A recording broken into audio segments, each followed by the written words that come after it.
안녕하세요.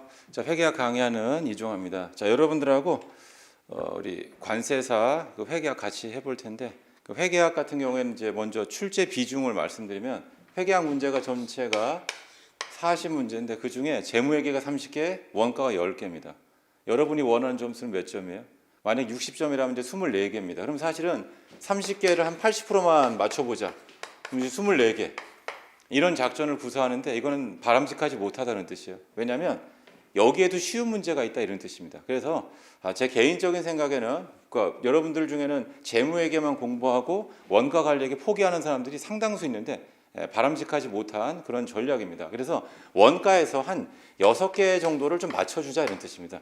이렇게. 그러면 사실은 80%가 아니고 재무회계 한 60%만 맞춰줘도 이렇게 그러면 18개에다가 6개 하면은 이제 24개가 나올 수 있는 거죠. 물론 당연히 저랑 같이 이제 커리큘럼 쭉 따라가면 2 이상 나옵니다. 이제 기본적으로는 한 전체에 이제 한 75%? 그러면 한 75점 그 정도를 여러분들이 다 득점을 할 수가 있어요. 그런데 기본적으로 여러분들이 회계학이 1차에만 있기 때문에 그냥 패스만 하면 된다 이런 뜻입니다. 그러니까 전략 자체에서 너무 고득점하는 거 마치 뭐하고 똑같냐면 우사인 볼트가 지금 이제 은퇴하고 있지만 우사인 볼트가 예선전에서 전력 질주 안 하잖아요. 그러니까 왜냐하면 2차가 이제 본 게임이고 지금 1차는 패스하는 이런 거란 말이에요. 그러니까 여러분들이 효율적인 공부를 생각해 본다면 24개 이상만 맞추면 됩니다. 그래서 재무회계 있죠. 재무회계 원가인데 재무회계가 범위가 엄청 넓어요. 원가는 범위가 좀 작고요. 그래서 결론은 뭐냐면 원가를 포기하지 말자. 이게 이제 첫 번째 드릴 말씀이고 두 번째는 이제 뭐냐면 원가에서 몇 개를 맞추냐 한 6개 정도 맞춰주면 되겠습니다. 그 다음에 그럼 재무회계 이제 30개 제가 60%였지만 60% 내지 한 70%그 정도 하면 여러분들 점수가 한 60점에서 70점 정도를 안정적으로 획득할 수 있다. 만약에 여러분들이 선택권이 있어요. 그냥 내가 무조건 뭐 회계학 점수 뭐 60점을 이제 맞을 수 있는 그런 뭐 쿠폰이 있다면 아마 여러분들은 그 쿠폰을 구매하실 거예요. 그러니까 효율적으로 한번 공부해 보자. 자, 그 다음에는 이제 학습하는 요령에 대해서 말씀드리면 제일 강조하는 게 이거예요. 선택과 집중. 선택과 집중은 뭐냐면 이 재무회계라는 이게 범주가 엄청 넓습니다. 근데 그 중에서도 즐겨 나오는 게 있어요. 그러니까 그 얘기 뭐냐면 매년 기출문제 들어있는 기출문제 나오는 그런 내용이 있고 그냥 5년에 한 번 또는 10년에 한 번 이렇게 나오는 그런 문제가 있습니다. 그래서 저는 뭐냐면 매년 나오는 문제에서부터 이렇게 나가는 거예요. 2, 3년에 한 번씩 나오는 건 4, 5년에 한 번씩 이렇게 점점 기출문제를 정복해 나가는 거. 그게 가장 바람직한 거죠. 그래서 결론은 뭐냐면 선택. 결국 뭐예요? 시험에 빈출되는 거를 선택하란 말이에요. 그리고 얘를 갖다가 집중하라는 거는 뭐냐면 여러분들이 막 수박 겉핥기식으로 막 공부를 하게 되면 풀 때는 알아요. 시간이 지나면 그걸 못 푸는 거죠. 그러지 말자. 그래서 결국 뭐냐? 한번 선택한 그런 부분. 그럼 제가 예를 들어 보겠습니다. 이 재무회계 같은 경우에는 뭐가 있냐면은 이런 게 있어요. 재고자산 그리고 유형자산. 얘네들은 무조건 두세 문제씩 무조건 시험에 나온단 말이에요. 그럼 얘가 선택이 됐어요. 그럼 뭐예요? 얘에 대해서는 깊이 있게 공부하라 이런 뜻입니다. 그러니까 어설프게 가는 게 아니고 이 단원 예를 들어서 재고자산에서는 시험 문제 나오는 유형이 뭐 예를 들어서 뭐 5가지 같으면 5가지 유형을 내가 전부 다 숙지해서 여기서 변형될 수 있는 문제를 다 맞춰주면 된다 이런 뜻입니다. 그러니까 선택과 집중이라고 하는 게 이 1차 시험, 객관식 시험에서는 대단히 중요하다는 거 이런 걸 강조드리고 자, 그 다음에는 이제 문제 같은 거 풀 때를 제가 말씀드려요. 뭐냐면 우리가 이제 기본 커리큘럼이 뭐냐면 기본서를 이제 공부를 하고 그 다음에는 이제 객관식을 하고 그 다음에 이제 모의고사를 하는 거예요.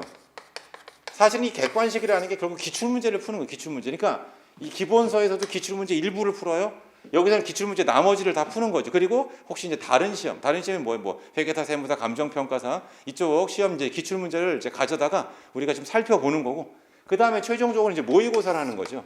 그래서 우리 이제 목표는 뭐냐면 모의고사 점수를 좀 안정적으로 맞아서 심리적으로 좀 여유 있는 가운데서 시험장에 들어가실 수 있으면 된다 이런 뜻입니다.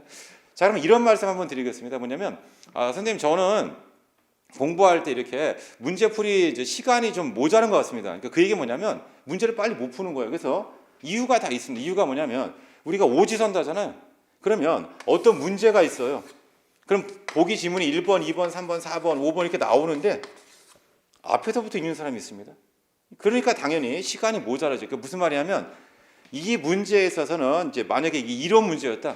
그러면 어떤 특정 지문을 위한 그런 이제 쉽게 말하면 문제다 이런 뜻이에요. 그러니까 사실은 그 지문부터 맞냐 틀리냐를 먼저 확인하는 게 문제풀이에 좀 최적화되어 있는 그런 사람이라는 뜻입니다. 또 역시 마찬가지예요. 뭐 계산 문제가 됐든 뭐가 됐든 간에 문제가 쭉 이렇게 있으면 앞에서부터 읽는 사람이 있습니다. 절대 안 되죠. 왜냐면 마지막 질문만 봐도 앞에 내용이 어떻게 그려질지가 떠올릴 수 있는 사람. 그래야지만 뭐냐? 시험장에서 문제를 빨리 풀 수 있다는 뜻이에요. 그러니까 대부분 다 초심자들이 우리 40문제인데 시험장에서 선생님 저 20문제 정도 푸니까 종 쳤는데요. 이렇게 된 이유가 있단 말이에요. 그러니까 문제를 빨리 풀려면 뭐냐? 내가 질문만 봐도 그림이 그려지는 거예요. 마치 이제 뭐하고 똑같냐면 이제 저 같은 경우도 이제 와이프랑 이렇게 지내다 보면 어떤 상황에 있어서 말하지 않아도 돼요.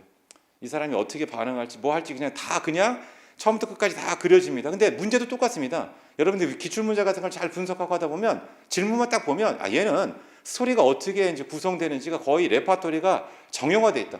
이론 문제도 마찬가지예요. 선생님 저는 앞에서부터 이렇게 지문 읽는데 그러니까 문제풀이 속도가 늦을 수밖에 없죠.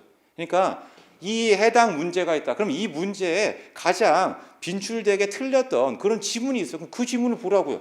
봤더니 틀렸네. 역시 예상과 똑같이. 그럼 얘를 찍고 나머지는 읽을 필요조차도 없다 이런 뜻이에요. 그렇게 한번 여러분들이 문제를 한번 풀어보세요. 그러면 문제 시간이 뭐 모자라 가지고 문제를 못 풀었다는 등 이런 얘기는 절대 나오지 않을 거다 이런 뜻입니다. 저는 공부에서 제일 중요한 거는 이제 뭐냐면 효율성을 효율. 그러니까 우리가 당연히 합격을 해야 되는데 얼마의 시간을 투자해 가지고 합격할까 이게 가장 중요한 거죠. 그래서 공부에 있어도 마찬가지입니다. 시험에 나올 수 있는 것부터 먼저 보자. 그게 저의 가장 중요한 내용이고 이 선택과 집중이죠. 기본 강의 시간에서 계속 강조를 드릴 겁니다. 그래서 이런 선택하는 거를 제가 소개를 시켜드릴 거예요. 여러분 이 단어는 되게 중요합니다. 이 단어는 여러분 여기 이 부분을 잘 보시라. 그래서 제가 뭐 밑줄 치세요, 뭐 형광펜 칠하세요 이렇게 하는 이유가 뭐냐면 그런 것들을 잘 이제 여러분들이 체크를 하게끔 하기 위함이다. 자, 아무튼 제가 이렇게 뭐 드리고 싶은 말씀은 이제 핵심은 이런 거고요. 그 다음에 여러분들이 뭐 궁금하신 거나 있으면 언제든 저한테 연락을 주세요. 그리고 제가 뭐 전화 상담 이런 것들도 잘 해드립니다. 그러니까 내가 제 이메일 주소랑도 다 이제 학원에 다 공지돼 있고 이렇게 할 테니까 뭐 애로사항에서 언제든 저한테 그냥 이메일로 번호를 이제 남겨주세요. 제가 공부하는 방법이라든가 이런 것들을 잘 설명을 좀 드리도록 하겠습니다. 그래서 늘 이런 게 있습니다. 누가 이제 어떤 환자가 있어요. 이렇게 그러면 병을 알리라고 했어요. 그러니까 끙끙 숨기지 말고 그럼 뭐냐면 주변에서 누군가가 이제 그걸 이제 도와주는 거죠. 이 병에는 이런 약을 먹으면 더 하고 어떤 의사 선생님이 있으면 이제 이 병을 잘 치료해 줄 수 있고 여러분 마찬가지예요. 수험에 있어서도 선생님 제가 어떤 문제가 있는데 빨리 얘기를 하란 말이에요. 그러면 제가 거기에 대해서 맞게 이제 여러분들 이렇게 하시면 그 금세 나아집니다. 이런 방법들을 제가 알려드리도록 하겠습니다. 자, 아무튼 여러분들 이제 관세사 공부 시작하시는데 열심히 하셔가지고 내년도에는 1차 합격하고 그리고 1차는 관문이라고 하죠, 그죠? 2차까지 꼭 웰페이스에서 동시 합격하시면 좋겠습니다. 제 이야기는 여기서 마치겠습니다. 예, 감사합니다.